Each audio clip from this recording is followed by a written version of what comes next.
Life in 17th century New York was only simple on a map. On the same street, just 3 houses apart, one family was accumulating property and planning their children's future. Another was preparing for winter, hoping that this time everyone would survive until spring.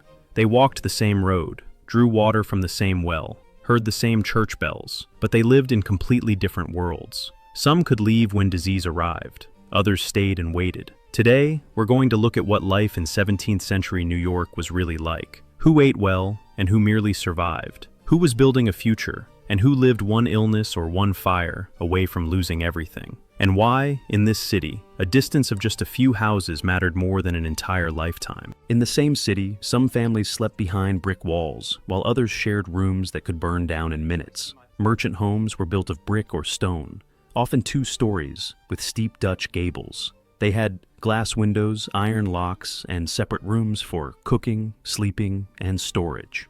Most working families lived in wooden structures, 1 or 2 rooms, thatched or wooden shingle roofs, no indoor plumbing, gaps in the walls sealed with clay or moss. Fire was a constant risk. In 1776, a quarter of the city would burn.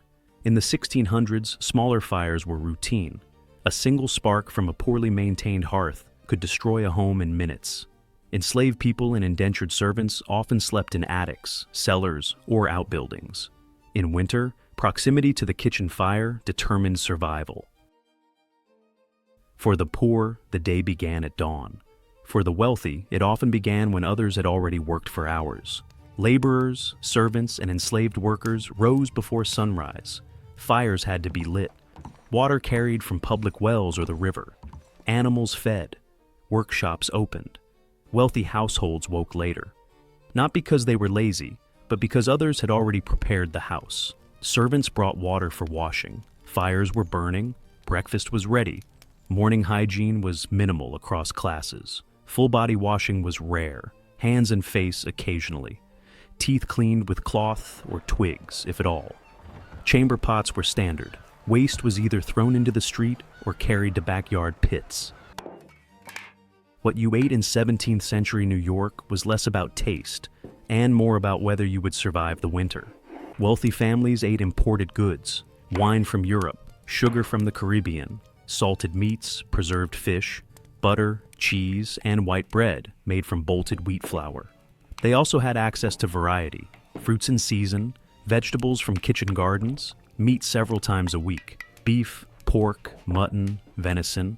Working families ate cheaper cuts, salted pork, dried fish, cornmeal mush, rye bread. Vegetables like turnips, cabbage, and beans. Meat was occasional, stews and porridges stretched ingredients. Nothing was wasted. Bones were boiled for broth. Stale bread was soaked in milk or ale. Enslaved people received rations, often cornmeal, salted fish, and scraps. Nutrition was calculated for labor, not health. Clothing in colonial New York was not fashion. It was a visible marker of how replaceable you were. Merchants wore wool coats, linen shirts, leather shoes with buckles. Their wives wore layered skirts, bodices, linen caps, and aprons made of finer cloth. These garments were expensive. A wool coat could cost a month's wages for a laborer. Clothing was repaired, altered, and passed down through generations. Workers wore coarser wool or linen. Shirts, breeches, simple skirts. Shoes were leather, but often ill-fitting or worn through. Many went barefoot in summer. Enslaved people were given 1 or 2 sets of clothing per year, rough linen or wool. No seasonal variation. Shoes were rare. Clothing signaled status instantly. Sumptuary laws in some colonies restricted what lower classes could wear, though enforcement in New York was inconsistent. In a city built on trade, only a small minority actually controlled the flow of money. Merchants operated on credit, contracts, and speculation. They owned ships, warehouses, and land. Their wealth was not liquid. It was tied up in goods, debts, and future transactions. Artisans, carpenters, blacksmiths, bakers, coopers, earned wages or worked independently. A skilled craftsman might earn enough to own a small home and support a family. But economic security was fragile. Laborers worked by the day. Dock workers, carters, general labor. Pay was irregular. Work was seasonal. A cold winter or slow trade could mean no income for weeks. Enslaved people earned nothing. Their labor built the city's infrastructure, loaded its ships, and maintained its households, without compensation or autonomy. Disease struck everyone, but it did not kill everyone equally.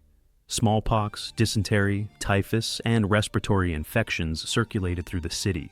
Outbreaks were common, medicine was rudimentary. Wealthy families could afford isolation. They had space to quarantine sick members. They could leave the city during epidemics. They had access to the few trained physicians available.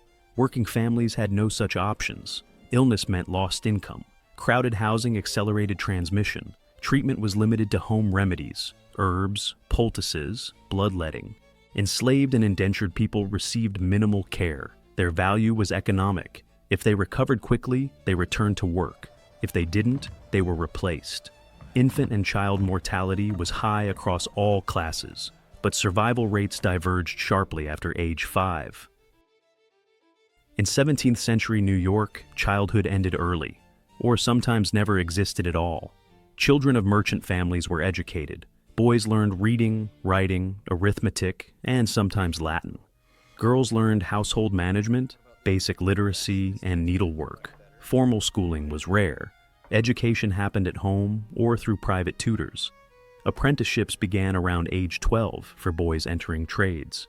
Working-class children began contributing labor by age 6 or 7, fetching water, tending animals, assisting in workshops. Formal education was limited or non-existent. Enslaved children worked as soon as they were physically capable.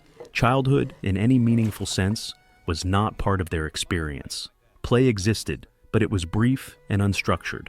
Toys were rare. Free time was limited. Marriage was rarely about love. It was about survival, labor, and inheritance.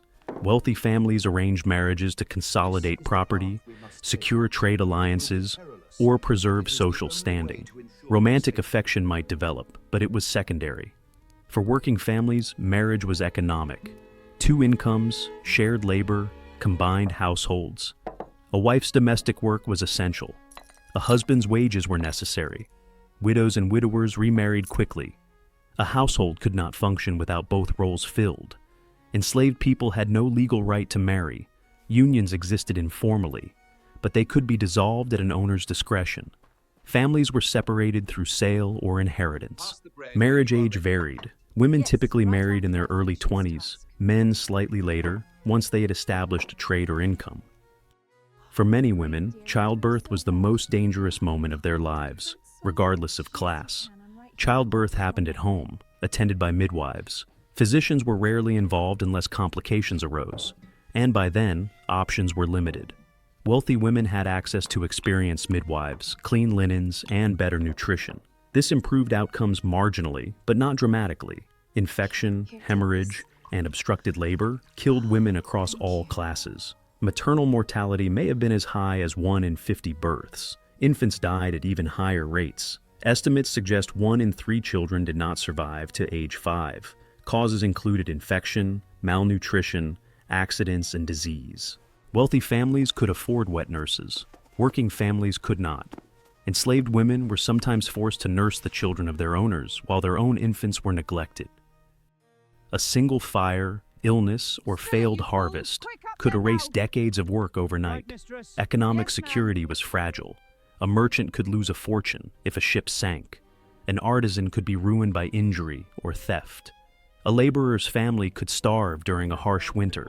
Fire destroyed homes and workshops with no insurance to rebuild. Disease killed breadwinners, leaving families without income. Debt was inherited. Legal protections were minimal. Contracts were enforced inconsistently. Theft was common. Violence, especially in taverns and along the docks, was frequent. Enslaved people faced additional risks. Physical punishment was legal and routine. Family separation was constant. Escape attempts, if caught, meant brutal consequences. For everyone, the margin for error was thin. 1 bad season, 1 accident, 1 illness, and survival became uncertain. In colonial New York, reaching old age was not common, and not evenly distributed. Life expectancy is difficult to calculate precisely, but comparative data from other 17th century port cities suggests an average in the mid-30s to early 40s. This does not mean everyone died young. High infant mortality dragged the average down. Those who survived childhood had a reasonable chance of reaching 50 or 60. But class shaped those odds. Wealthy individuals had better nutrition, less physical strain, and some access to medical care. They were more likely to survive into their 60s or beyond. Laborers aged faster. Decades of physical work, inadequate diet, and untreated injuries took a toll. Few enslaved people lived to old age. Elderly people without family support faced poverty. Almshouses existed, but they were grim. Most relied on extended family or community charity. The same child, born on the same street, could end up with three completely different futures. A merchant's son inherited property, trade connections, and social capital. He entered adulthood with assets, education, and a network. Barring catastrophe, he remained in the upper tier. An artisan's son might apprentice, learn a trade, and establish a modest, independent life. Or he might fall into debt, injury, or competition and slide into day labor. A laborer's son had fewer options. He worked for wages, with little chance of upward mobility.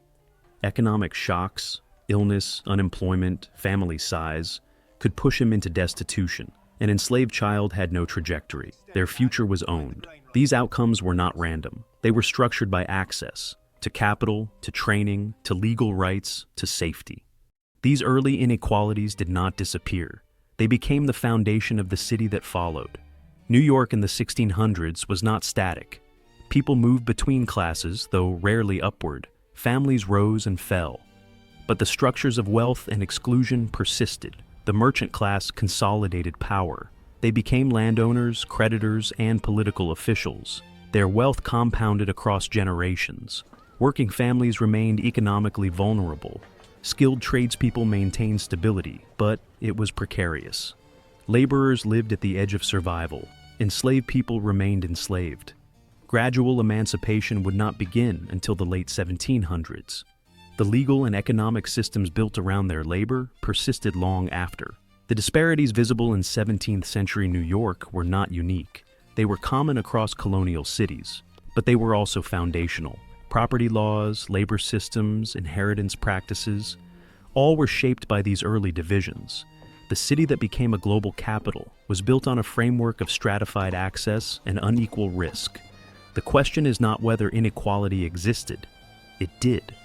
The question is what came next, and who benefited from what was built.